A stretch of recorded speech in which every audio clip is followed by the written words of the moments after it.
All right, so there's four main areas that we need to improve if we're going to start winning more of those 50-50 matches. And I learned these the hard way after double faulting a match away at our college intramurals. All right, so the first area is tactics. All right, so tactics is, we're going to define it as a plan or a sequence, a two-shot combination. Okay, so we got to have a series of two-shot combinations in our arsenal. And it's two shots because that avoids getting into this reactive, spontaneous, make it up as you go, one shot at a time thing that I think a lot of us fall into at times. So if we have a series of two-shot combinations that we've trained repeatedly, we're going to be able to execute that plan much better. Which brings us to number two, which is execution. So you can have the best plan in the world, but if you don't execute it, doesn't work so well, right? So we got to get better at executing these tactics, and we do that by really focusing on the fundamentals and really being meticulous with the fundamentals almost.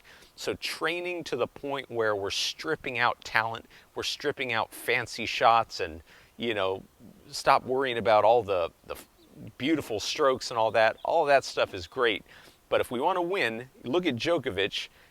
And you compare him to Federer, and Federer, I think a lot of us would agree, is probably one of the most stylistic players of all time. It's, people say it's a spiritual experience, and I'm a huge Federer fan, but if you look at Djokovic, he is an absolute machine, and he has learned how to strip out all of the unnecessary stuff, and he just goes about his business like clockwork, and there's no wonder that he's going to end up probably with more Grand Slams than anybody in history.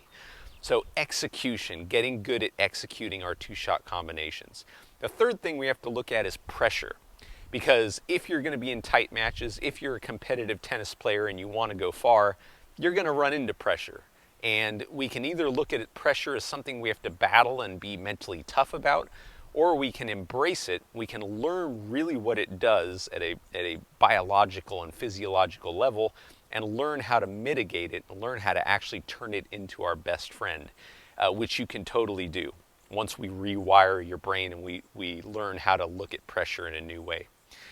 And then the fourth thing is the mental and emotional side of the game, right? It's almost like the spiritual side. And Djokovic said after his latest victory here at Wimbledon that the biggest area for growth for him over the past few years is his ability to reset and not let a bad point affect him the next point.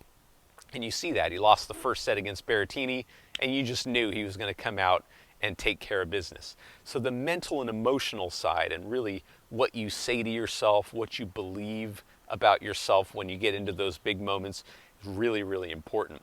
If you want to learn exactly where you are in these four categories and learn how to move each one of these categories up, so that you can quickly start gaining an advantage over your opponents in those tight matches, we created a diagnostic tool. And what it is a series of questions, a quiz almost, it's a lot of fun. And you take the quiz, you answer the questions, and then based on your answers, you get a very unique readout of where you are in those four categories, and more importantly, how you can train to move those categories into the future. So go ahead, if you'd like, take that quiz down below. The link's in the description. And in the meantime, thanks for watching this video. If you enjoyed it, please feel free to hit the like button and let me know in the comments what other videos you'd like for me to make for you. I'd be happy to do that. Thanks again for watching, and I'll see you in the next video. Bye.